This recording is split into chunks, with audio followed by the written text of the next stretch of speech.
नमस्कार बच्चों, कैसे हैं आप सब। आशा करती हूँ आप सभी अच्छे होंगे, स्वस्थ होंगे, खुश होंगे और अपनी पढ़ाई भी अच्छे से कर रहे होंगे। तो जैसा कि आप सभी जानते हैं, मैं हूँ आपकी हिंदी की अध्यापिका और मैं स्वागत करती हूँ आप सभी का आईसीटी वर्चुअल क्लासरूम में। और आज हम यहाँ पर एकत्रित हुए हैं पढ़ने के लिए क्लास 9th की हिंदी। तो क्लास 9th की हिंदी में हम समास जो हमारा टॉपिक है उसको हम रिवाइज कर रहे हैं, उसको हम पढ़ रहे हैं। तो हम यहाँ पर समास के भेदों को डिस्कस कर रहे थे। तो समास का पहला भेद हम यहाँ पर डिस्कस कर चुके थे, जिसका नाम है अव्ययी भाव समास।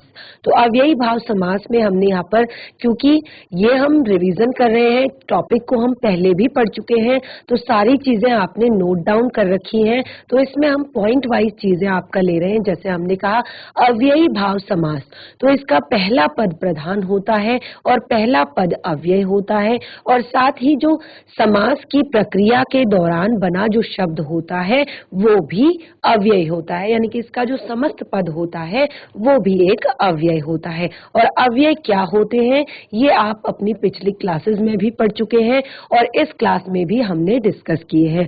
तो आगे कंटिन्यू करेंगे हम अपने इस टॉपिक को, बाकी के भेदों को पढ़ेंगे। तो चलते हैं स्मार्ट बोर्ड की तरफ, शुरू करते हैं अपने आज के सेशन। सभी बच्चे ध्यान पूर्वक पढ़ेंगे और समझने का प्रयास करेंगे। तो आप देख सकते हैं इस तरह से हमने अपने पिछले सेशन में यहाँ पर जो हमारा अव्ययी भाव समास है उसके बारे में पढ़ा था। तो अव्ययी भाव समास में आप देख सकते हैं हमने यहाँ पर क्या क्या चीजें लिखी हुई है। हमने लिखा है कि इसका पहला पद प्रधान होता है। देखिए ये चीजें आपको जरूर ध्यान रखनी है, इनकी कुछ जो विशेषताएं हैं वो आपने ध्यान रखनी है। जैसे इसका पहला पद प्रधान होता है, पहला पद अव्यय तथा दूसरा पद संज्ञा या विशेषण होता है। पहला पद अव्यय तथा दूसरा पद संज्ञा या विशेषण होता है। और समस्त पद, समस्त पद यानी कि सामासिक पद जो आपकी समास की प्रक्रिया के बाद बनता है उसे समस्त पद कहते हैं। तो समस्त पद भी आपका अव्यय होता है। ये चीजें आपने यहाँ पर याद रखनी है। इसके एग्जाम्पल्स हमने यहाँ पर करे थे। जैसे हमने बताया कि एक आपका जो आ है ये आपका अव्यय है, जीवन आपका संज्ञा है, प्रति अव्यय है, एक आपका विशेषण है। तो इस तरह से हमने कहा कि इसमें आपका अव्यय और संज्ञा या पहला पद अव्यय होता है और दूसरा संज्ञा या विशेषण हो सकता है। तो दोनों आपको यहाँ पर हमने एग्जाम्पल्स क्लियर कर दिए। उसके बाद हमने अव्ययी भाव समास के कुछ यहाँ पर एग्जाम्पल आपको दिए। जैसे हमने कहा अनजाने, तो जो भी आप समास लिखते हैं तो उसका आपको समास विग्रह करना होता है। ठीक है, जैसे हमने कहा अनजाने, अनजाने यानी कि बिना जाने। अन का अर्थ होता है बिना, जाने मतलब जानना, तो बिना जाने। इसी तरह आजीवन, आ का अर्थ होता है पूरे समय, जीवन यानी कि जीवन भर। यथा समय, तो यथा का अर्थ होता है अनुरूप या अनुसार। ठीक है, तो यथा समय तो यानी कि समय के अनुसार या समय के अनुरूप। यथा विधि, यथा का अर्थ होता है सेम, अनुसार या आपका अनुरूप, और विधि का अर्थ होता है तरीका, तो विधि के अनुरूप। इसी तरह से इसके और भी कुछ एग्जाम्पल हम यहाँ पर लिखते हैं और उसके बाद हम आगे बढ़ेंगे अपने टॉपिक पर। तो कुछ एग्जाम्पल्स इसके और लेते हैं। जैसे हमने कहा प्रति मास, प्रति मास यानी कि प्रत्येक मास, और प्रतिदिन,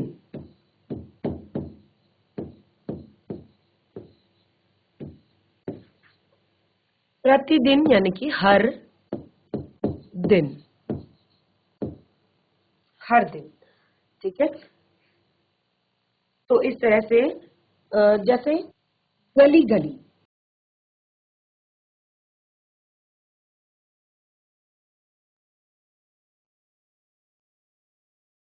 हर गली में, गली गली यानी कि हर गली में।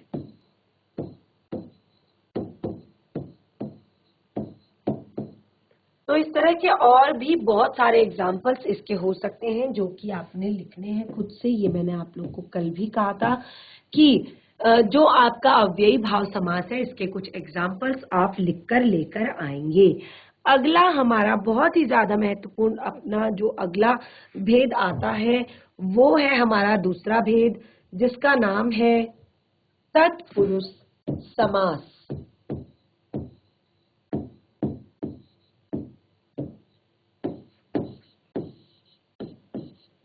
तत्पुरुष समास। अब इसके भी हम पहले कुछ पॉइंट्स लिख लेते हैं, उसके बाद हम इसको क्लियर करेंगे। देखिए इसका सबसे बड़ा जो मेन पॉइंट है वो है इसका उत्तर पद प्रधान होता है, यानी कि बाद का पद जो है उत्तर पद प्रधान होता है। उत्तर पद प्रधान होता है। दूसरा है इसका कि दोनों पदों के बीच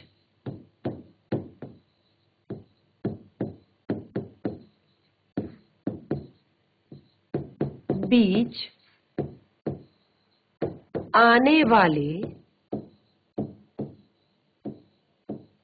परसर्गों का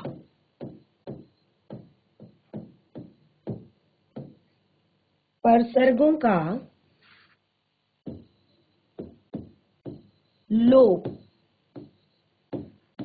हो जाता है।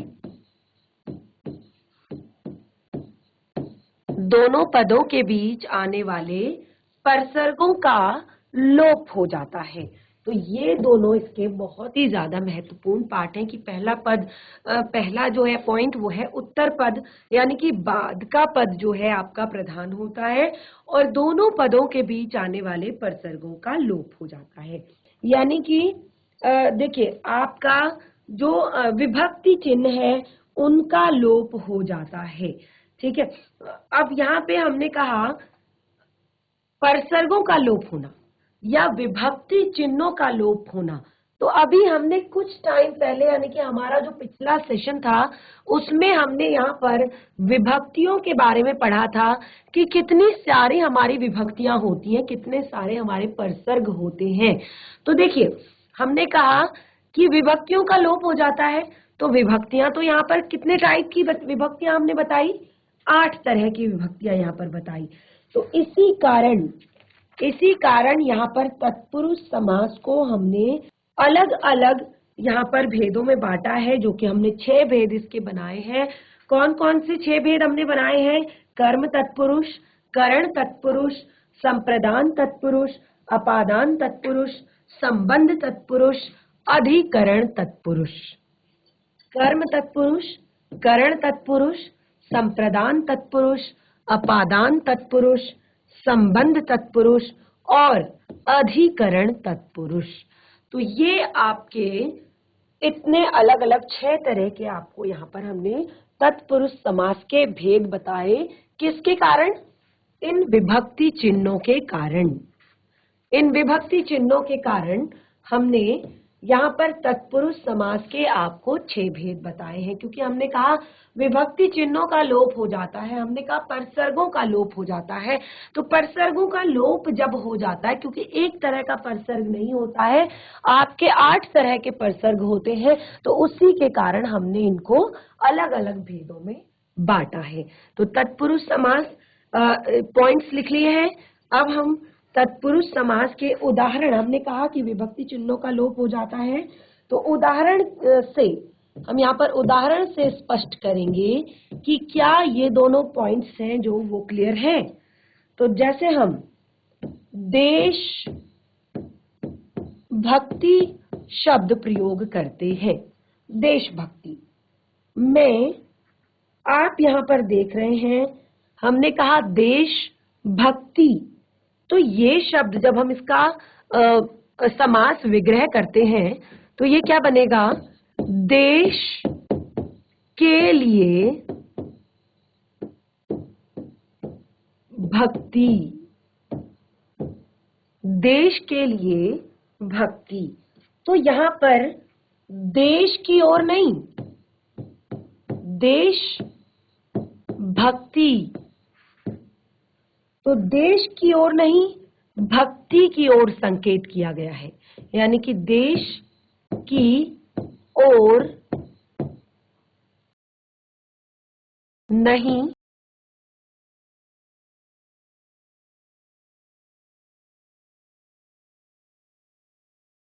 की ओर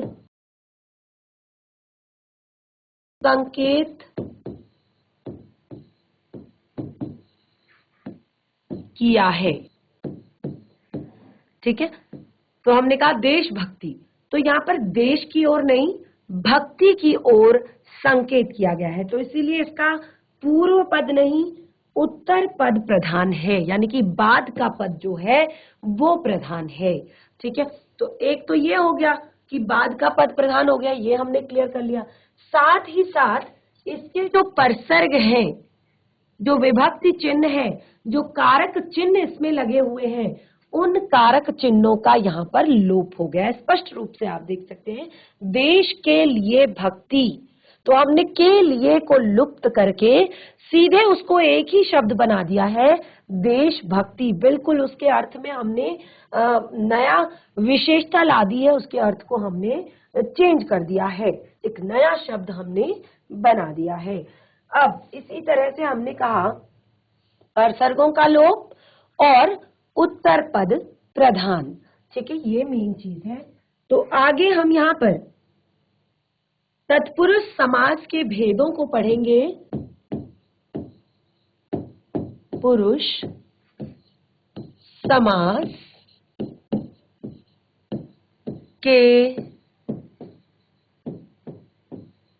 भेद, तो तत्पुरुष समास के भेदों को हम यहाँ पर पढ़ेंगे। तो तत्पुरुष समास के आपके आने वाले परसर्गों के अनुसार, ठीक है, जब आपने देखा, देखिए इसको हम पूरा अच्छे से लिखेंगे, दोनों पदों के बीच आने वाले परसर्गों, या इसको देखिए हम ब्रैकेट में लिखेंगे, विभक्तियों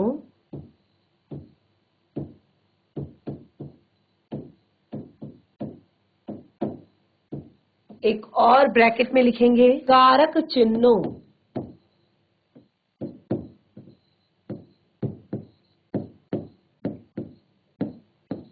के अनुसार।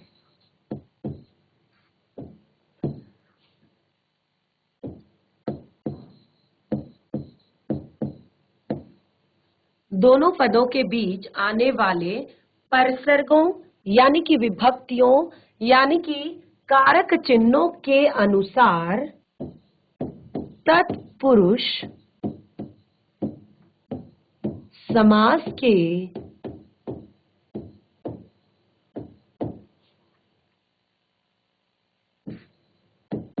6 भेद हैं। ठीक है, विभक्तियों के आधार पर, विभक्तियों के आधार पर, परसर्गों के आधार पर, कारक चिन्हों के आधार पर हमने तत्पुरुष समास के 6 भेद बताए हैं।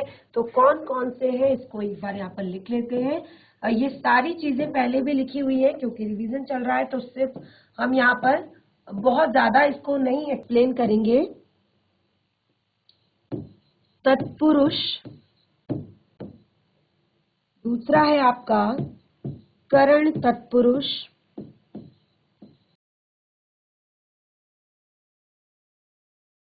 नंबर 3 है आपका संप्रदान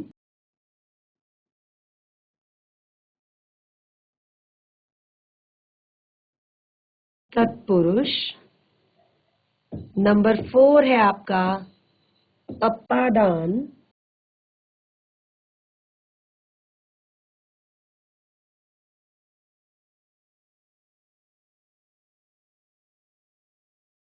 अपादान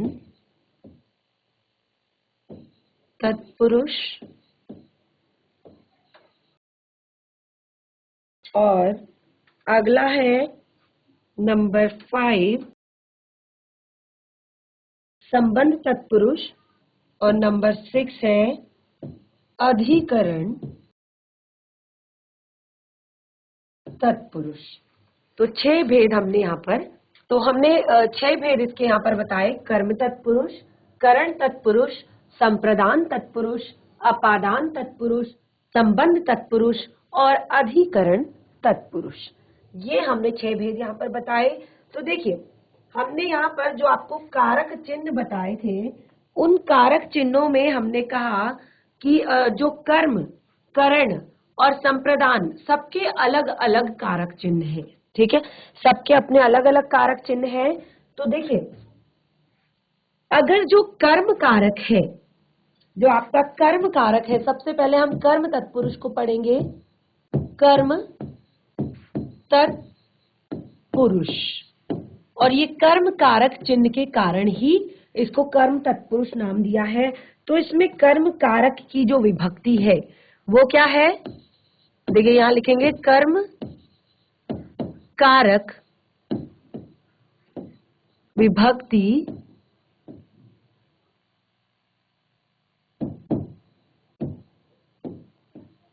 क्या है? कर्म कारक की विभक्ति को का लोप हो जाता है। कर्म कारक की विभक्ति को का लोप हो जाता है। किसमें? कर्म तत्पुरुष में। ठीक है, तो ये हमारा हो गया क्लियर। एग्जाम्पल्स से इसको समझेंगे कैसे? हमने कहा कर्म कारक की विभक्ति को का लोप हो जाता है। अगर मैं कहूं वनगमन, आपका शब्द है वनगमन। ठीक है, अब आप इसका समास विग्रह करेंगे, वन को गमन। ठीक है, तो आप देख रहे हैं जब आपने इसका समासीकरण किया है, जब इसको समास की प्रक्रिया से इसको आपने आगे लेकर जब आप गए हैं, तो आप देखते हैं कि इसमें आपका कर्म कारक जो विभक्ति है उसका लोप हो गया है। ठीक है, अगला है आपका कीट को नष्ट करने वाला। कीट को नष्ट करने वाला, तो कीट को नष्ट करने वाला को का लोप हो जाएगा आपका कीट नाशक। कीट नाशक। इसी तरह से, इस तरह से आपका अगला है ग्राम को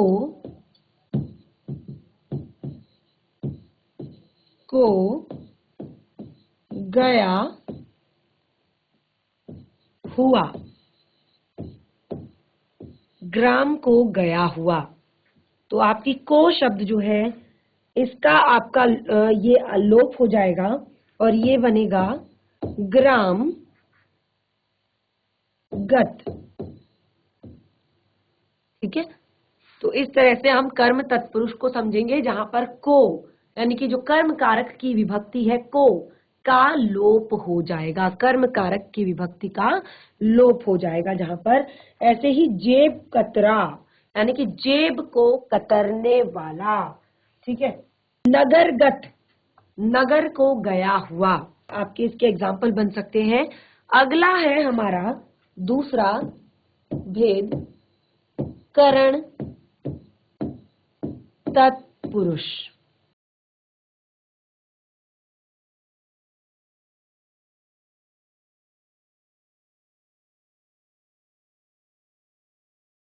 करण तत्पुरुष, तो करण तत्पुरुष में क्या होगा?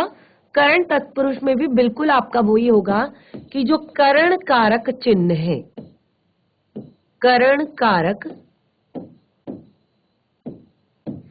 चिन्ह क्या है आपका करण कारक चिन्ह? आपका करण कारक चिन्ह क्या है? से या के द्वारा, से या के द्वारा, या करण कारक की जो विभक्ति है वो क्या है? से या के द्वारा का लोप हो जाता है।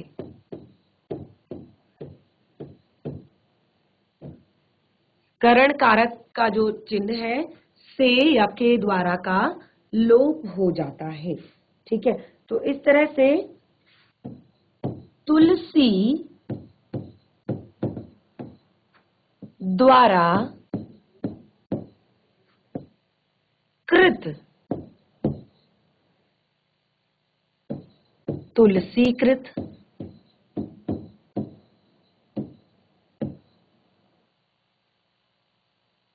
मन से चाही,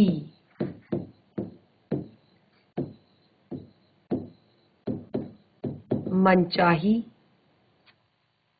ठीक है, या और भी बहुत सारे, जैसे अगर हम कहें सूरकृत, यानी कि सूर से, सूर द्वारा रचित। ठीक है, सुरचित, सूर द्वारा रचित, क्या होगा? सूर रचित। बाढ़ से पीड़ित, बाढ़ से पीड़ित, बाढ़ पीड़ित। ठीक है, भयग्रस्त, या देखिए, भय से ग्रस्त, क्या होगा? भयग्रस्त।